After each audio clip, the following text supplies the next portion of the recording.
다음 글을 읽고 물음에 답하시오. 다음 글은 춘향전입니다. 이때 춘향어미는 산문간에 들여다보고 땅을 치며 우는 말이 신관 사또는 사람을 죽이려 왔나. 80먹은 늙은 것이 무남동녀 따라 나를 금이야 오기야 길러내어 이 한모 의탁고자 하더니 저 지경을 만든단 말이오.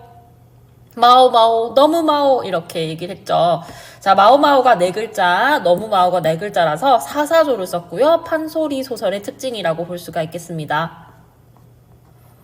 와르르 달려들어 춘향을 얼싸안고 아따 요녀냐 이것이 웬일이냐 기생이라 하는 것이 수절이다 무엇이냐. 자, 여기서 알 수 있듯이 수절이 필요가 없다고 생각을 하는 겁니다.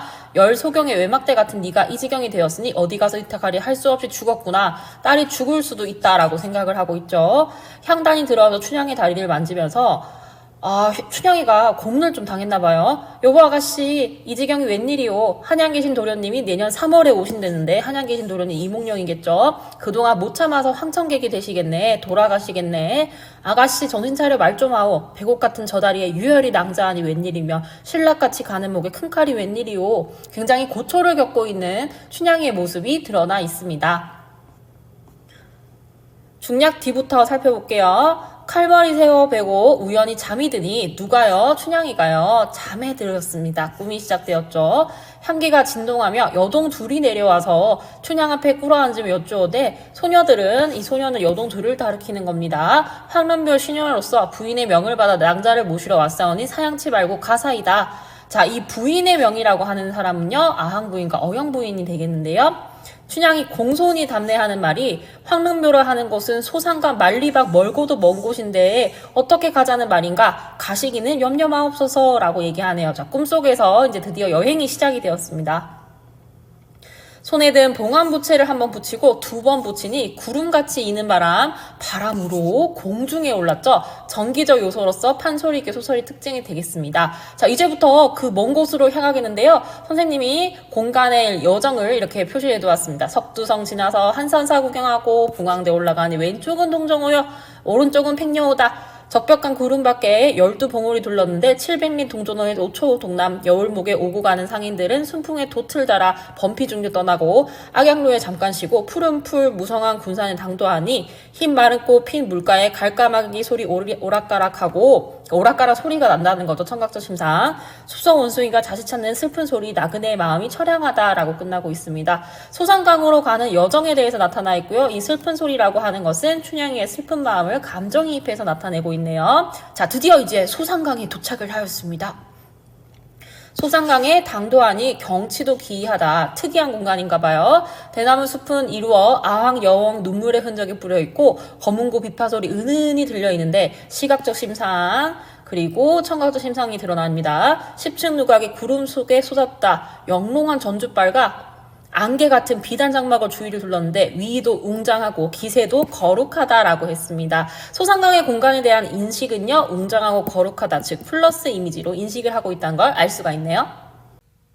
여동의 앞에서 춘향을 인도하여 문 밖에 세워두고 대전의 고하니, 대전은 왕만 있는 곳을 대전이라고 하는데요. 여기서 대전이라고 한 이유는 부인 2명을 굉장히 높게 봐줘서 그런 거예요. 춘향이 밥비들라 하라. 기다리고 있었으면 알 수가 있네요. 춘향이 황송하여 계단 앞에 엎드리니 부인이 명령하시되 대전 위로 오르라. 춘향이 대전 위에 올라 손을 모아 절을 하고 공손히 자리에서 일어나 좌우를 살펴보니 제1층 옥가마 위에 아항 부인이 앉아있고 제2층 황옥가마에는 어영 부인이 앉았는데 귀중한 존재들이죠. 지금 어떻게 묘사하고 있는지 볼까요? 향기가 진동하고 후각적 심상, 옥으로 만든 장식 소리. 자, 옥으로 만들어낸 거 실제로 봤겠죠? 시각적 심상, 소리, 청각적 심상. 쟁쟁하여 하늘나라가 분명하다. 하늘나라, 꿈속은 천상계라고 생각을 하고 있는 것입니다. 부인이 이야기를 합니다. 춘향아 들어라. 너는 전생이를 모르리라. 너는 부영성 영준궁의 운하부인 시녀로서 춘향이의 전생이었네요. 요지연에서 장경성에게 눈을 주어 이제 이몽룡이라고 볼 수가 있겠습니다. 복숭아로 희롱하다. 부적절한 행동을 하다가 인간 세상에 귀향을 가서 시련을 겪고 있는 거야. 그러니까 너는 이 잘못을 했기 때문에 지금 그렇게 있는 거야 라고 얘기를 해주고 있습니다. 시련을 겪고 있거니와 머지않아 장경성을 다시 만나 부귀영화를 누릴 거다라고 하고 있네요. 미래를 알려주는 복선과 행복한 결말에 대해서 얘기를 하고 있죠. 춘향이 일어서서 두 부인께 절을 한 후에 달나라 구경하려다가 발을 잘못 디뎌 깨달으니 한바탕 꿈이라 이제 꿈을 깼네요. 꿈을 깨고 나서 탄식을 하는 것입니다. 자, 이제 B 한번 보도록 하겠습니다. 춘향이가 얘기를 하네요. 이 꿈이 웬 꿈이지? 이 뜻이 큰 꿈인가? 내가 죽을 꿈이로다. 칼을 비스듬히 안고 에고 목이야, 에고 다리야, 이게 웬일인고. 자, 그때 향단이가 등장합니다. 향단이 원미를 가지고 와서 여보 아가씨 원미 쏘았으니 정신 차려 잡수시오. 건강을 걱정하고 있는 착한 향단이의 모습을 볼 수가 있겠네요. 춘향이 하는 말이 원미가 무엇이냐. 죽을 먹어도 이 죽을 먹고 밥을 먹어도 이 밥을 먹지 원미라니 나는 싫다. 챙겨주려고 했는데 싫다고 합니다. 미운물이나 하여다오. 그 와중에 또 미운물을 달라고 얘기를 해요. 미음을 쑤어다가 앞에 놓고 이것을 먹고 살면 무엇할꼬 어두침치 옥방 안에 칼머리 비스듬히 안고 앉았으니 라고 되어 있네요. 자, 지금부터 옥방의 공감자 특징을 열거하고 의성화 의태어를 사용해서 긴장감을 상승시킬 겁니다. 벼룩핀데 온갖 벌레 물은 등에 피를 빨고 구준비는 부슬부슬 의성어 의태어, 천둥은 우루우루 의성어 의태어, 번개는 번쩍번쩍 휙휙 이런 것들 다 싫다라고 얘기를 하고 있습니다. 자, 옥방이 굉장히 싫다라는 얘기를 하고 있네요. 자, 그 와중에 눈에 보이는 것들은 전부 다 귀신밖에 보이지 않아요. 서산에 해 떨어지며 온갖 귀신이 모여든다. 살인하고 잡혀와서 아흔되어 죽은 귀신. 자, 지금부터 귀신의 구체적 사례를 열거할 겁니다. 곡식 훔쳐먹다 곤장 맞아 죽은 귀신, 죽을 하나 응욕하여 고문당해 죽은 귀신, 제각기 우르물고 제 서방 해치고 남의 서방 즐기다가 잡혀와서 죽은 귀신, 철양이 슬피 울며 동무 하나 들어왔네. 이 동무는 춘향이를 뜻하는 거예요. 새로 죽을 아이라고 이제 생각하고 있으니까요. 하고 달려드니 철양하고 무서워라. 귀신들을 생각을 하니까 나는 너무 무서워. 이제 부정적인 느낌을 얘기해주고 있습니다. 아무래도 못 살겠네. 아무래도 못 살겠네. 동방의 귀뚜라미 소리와 지금 4사조, 3사조 이렇게 나타나고 있죠. 푸른 하늘에 울고 가는 기러기는 나의 근심 자아낸다. 4사조와 3사조의 운율감이 판소리의 소설의 특징을 나타내고 있습니다. 노란색으로 표시한 귀뚜라미 소리와 울고 가는 기러기는요, 청각적 심상으로 근심을 드러내고 있음을 볼 수가 있겠습니다. 하나는 근심과 그리움으로 나를 보낸다. 이때 이도령은 서울 올라가서 밤날을 가리지 않고 공부하여 글짓는 솜씨가 당대의 제일이라.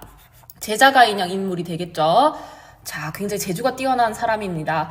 나라가 태평하고 백성이 평안하니 태평가를 보려하여 팔도에 널리 알려 선비를 모으니 충단의 널브들에 구름이 모이듯 모였구나 하였겠다. 이런 거 전부 다 판소리 사설의 어투가 남아있습니다. 판소리계 소설이기 때문입니다. 이도령 복색을 갖춰 차려입고 시험장 뜰에 가서 글 제목이 나오기를 기다린다.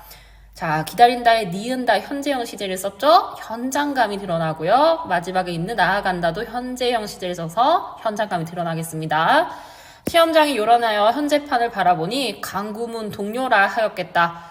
시험지를 펼쳐놓고 한 번에 붓을 휘둘러 맨 먼저 글을 대니 시험관이 받아보 글자마다 붉은 점이요 구절마다 붉은 동그라미를 치는구나. 자, 붉은 점과 붉은 동그라미는요 긍정적인 요소라고 볼 수가 있겠어요. 붉은 점을 잘 모르더라도 동그라미를 치는 그런 분위기, 그리고 혹시 이걸 모르더라도 뒷줄을 읽어보면 알 수가 있습니다. 이름을 뜯어보고 승정한 사령이 호명하니 이도령은 이름을 듣고 임금 앞에 나아간다. 뭔가 장훈급제하는 느낌이 들고 있네요. 작자미상 춘향전이었습니다. A와 B를 통해 인물을 이해한 내용으로 가장 적절한 것은 답은 선지 3번이었습니다. A에서 앞날을 걱정한 춘향 어미 통해서 B에서는 춘향이 현재 상태를 염려하는 향단을 통해서 춘향이의 고난에 대한 상이한 반응을 확인할 수 있다. 자, 앞난을 걱정하는 것은 자신의 앞난을 걱정하면서 신세한탄을 하는 것이었죠.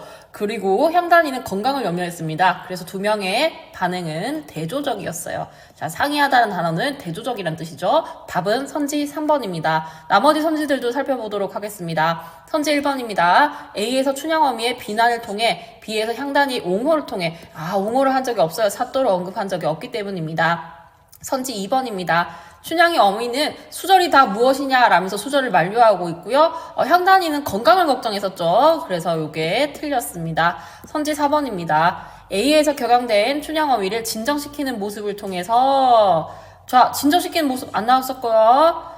음식을 정성스레 건네는 모습 필요 없죠. 미음 달라고 했었습니다. 침착한 태도 없고 건강을 염려하는 태도를 볼 수 있었습니다. 선지 5번입니다. A에서 도련님의 약속을 신뢰한 춘향어미. 춘향어미가 신뢰하는 게 아니라요. 주체가 향단이었어요. 모습과 춘향이의 앞날을 걱정하는 것이 아니라 지금 현재 옥에 갇힌 것을 염려하고 있죠. 향단의 모습으로 인해서 춘향이의 내적 갈등이 심한 이 부분도 틀렸다고 볼 수가 있겠습니다. A와 B를 통해서 인물을 이해한 내용 가장 적절한 것은 선지 3번이었습니다. 관로한 것에 대한 이해로 적절하지 않은 것은 우리가 옥에 대해서 힘들다라고 이제 비참하다 얘기를 하고 있는 부분이었죠. 공간의 특징을 열거해서 자신의 비참한 상황을 잘 나타내고 있습니다. 그리고 귀신을 언급하면서 귀신은 비현실적인 존재죠. 두려움에 대해서 얘기하고 있습니다. 귀뚜라미와 기러기 소리를 통해서 자신의 근심을 잘 드러내고 있는 것도 쌤이 본문에서 체크를 해주었죠. 미래에 대한 부정적 전망과 나 이러다 죽고 싶다 라고 얘기를 했습니다. 신세에 대한 한탄을 드러내고 있었습니다. 1번부터 4번까지는 전부 다 적절한 선지였고요. 선지 5번 보겠습니다. 자신과 같이 억울한 처지에 놓인 사람들 얘기한 적이 한 번도 없어요. 귀신 얘기를 했었고요. 연민의 감정 X고요. 자신의 신세를 한탄한 내용들이 주가 되었습니다. 답은 선지 5번이었습니다.